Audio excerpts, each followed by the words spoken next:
우리 일상에서 정말 뗄 수 없는 게 바로 리튬이온 배터리잖아요.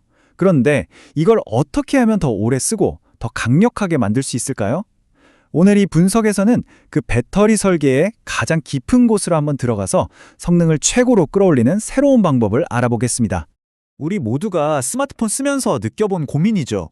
용량 큰 보조 배터리는 벽돌처럼 무겁고 충전도 한 세월이고 또 충전이 엄청 빠른 건 금방 닳아버리고 진짜 둘 다 가질 순 없는 걸까요? 마치 두 마리 토끼를 잡으려는 것 같은 이 어려운 문제, 오늘 그 해답의 실마리를 한번 찾아보겠습니다. 자, 오늘 우리가 함께 살펴볼 내용입니다. 먼저 배터리를 만들 때 왜 항상 고민에 빠지는지 그 딜레마를 들여다볼 거고요. 그리고 충전과 방전 사이에 숨겨진 놀라운 비밀을 파헤쳐 볼 겁니다. 다음엔 파레토 최적전선이라는 아주 똑똑한 도구로 어떻게 최고의 조합을 찾는지 알아보고 이걸로 완벽한 배터리 설계도를 완성해 보겠습니다. 네, 첫 번째 이야기 바로 배터리 설계의 딜레마입니다. 사실 배터리 성능을 좋게 만들려는 모든 노력은요, 그 안에서 벌어지는 팽팽한 줄다리기 싸움과도 같아요. 자, 이 줄다리기가 도대체 뭔지 한번 볼게요. 배터리 용량, 그러니까 한 번 충전해서 오래 쓰려면 에너지를 저장하는 창고인 활물질을 최대한 많이 넣어야 해요. 여행 가방에 옷을 막 쿡쿡 눌러 담는 것처럼요. 그러려면 전극 자체가 두툼해야겠죠. 근데 반대로 충전 속도를 빠르게 하려면요, 리튬 이온들이 전극 안을 아주 쌩쌩 달려야 하거든요. 그러려면 길이 넓고 뻥 뚫려 있어야겠죠. 스펀지처럼 구멍이 많은, 즉 다공성이 높은 구조가 필요한 거예요. 근데 여기서 문제가 생깁니다. 전극을 두껍게 만들면 이온이 지나가야 할 길이 너무 길어져서 속도가 느려지고요. 구멍을 많이 뚫으면 정작 중요한 활물질이 들어갈 공간이 줄어서 용량이 작아져요. 바로 이겁니다. 이게 바로 배터리 설계의 핵심 딜레마예요. 자, 이제 배터리 설계의 또 다른 미스터리를 파헤쳐 볼 시간입니다. 바로 충전할 때와 방전할 때의 성능이 다르다는 이른바 비대칭성 문제인데요. 연구자들이 이걸 발견하고 나서 배터리 성능을 보는 눈이 완전히 달라졌습니다. 보통 우리가 생각하기에 배터리를 쓰는 것, 즉 방전, 그리고 배터리를 채우는 충전, 이 둘은 그냥 서로 반대 과정일 거라고 생각하잖아요. 그런데요, 이걸 아주 빠른 속도로 하게 되면 이 둘은 완전히 다른 얼굴을 보여줍니다. 이 그래프를 보시면 그 차이가 확 느껴지실 거예요. 여기서 사시속도라는 건요, 배터리를 단 15분 만에 싹 다 충전해버리는 어마어마하게 빠른 속도를 말해요. 자, 왼쪽은 이렇게 빨리 배터리를 쓸 때, 그러니까 방전할 때고요. 오른쪽은 빨리 채울 때, 즉 충전할 때의 성능입니다. 가로축은 전극 두께, 세로축은 배터리 용량이에요. 보세요. 방전할 때는 전극이 두꺼워져도 용량이 그럭저럭 버티면서 서서히 줄어들죠. 그런데 충전할 때는 어때요? 특정 두께를 넘어서니까 그냥 성능이 뚝 수직으로 떨어져 버립니다. 똑같은 배터리인데도 충전할 때 훨씬 쉽게 망가지는 거예요.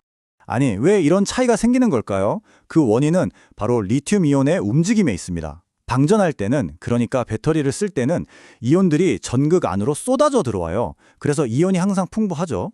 하지만 고속 충전을 할 때는 정반대입니다. 전극에서 이온이 너무 빨리 빠져나가니까 전해질이 이온을 채워주는 속도가 못 따라가는 거예요. 결국 전극 주변에 이온이 식아 말라버리는 거죠. 마치 고속도로 톨게이트에 차가 한 대도 없어서 텅 비어버리는 것처럼요. 이렇게 이온 공급이 딱 끊기면서 전류가 흐르지 못하는 상태, 이걸 이온 절연 상태라고 부릅니다. 자, 그럼 이 복잡한 문제 속에서 도대체 어떻게 최고의 설계 방법을 찾을 수 있을까요? 연구자들은 이 문제를 풀기 위해서 아주 강력한 도구를 하나 꺼내들었습니다.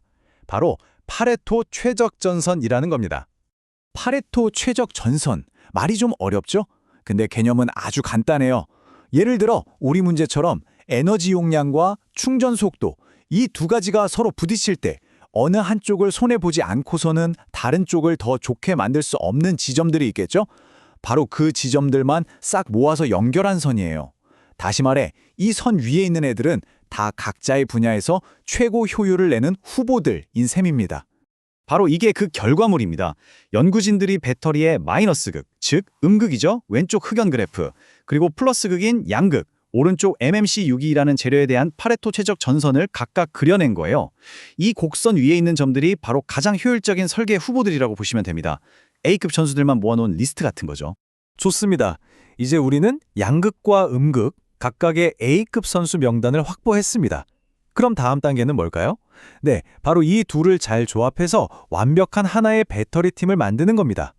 여기서 제일 중요한 미션은 바로 짝 맞추기예요. 배터리가 제대로 작동하려면 마이너스 극과 플러스 극이 서로 주고받는 에너지의 양이 똑같아야 하거든요.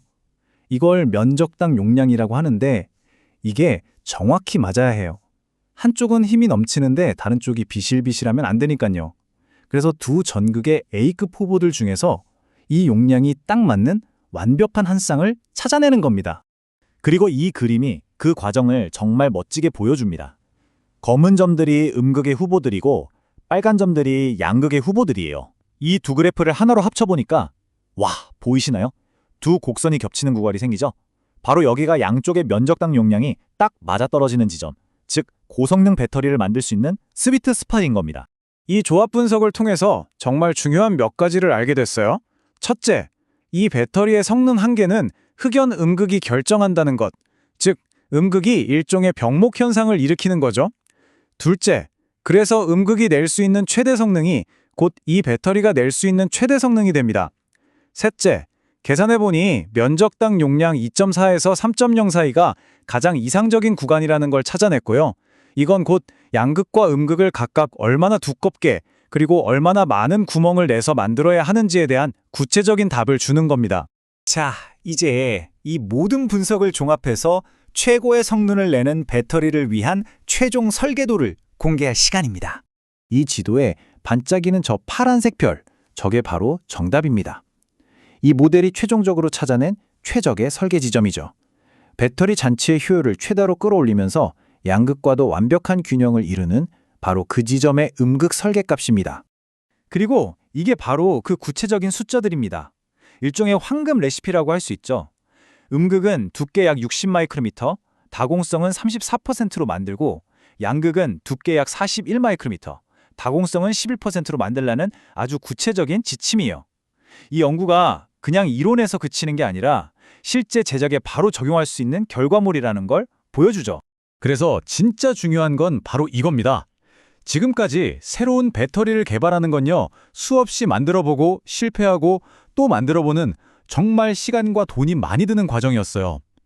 하지만 오늘 본 이런 모델링 방법은 그런 막막한 시행착오를 과학적인 근거가 있는 명확한 로드맵으로 바꿔주는 겁니다. 훨씬 더 빠르고 똑똑하게 더 좋은 배터리를 만들 수 있는 길이 열린 거죠.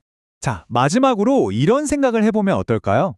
오늘 우리는 배터리 설계에서 부딪히는 어려운 문제를 푸는 한 가지 방법을 봤습니다. 만약에 이런 똑똑한 모델링 기술을 다른 분야에도 적용한다면 우리가 지금까지 이건 어쩔 수 없어 라고 포기했던 또 어떤 문제들을 해결할 수 있을까요? 아마 이 연구가 우리에게 던지는 진짜 질문은 바로 이것일 겁니다.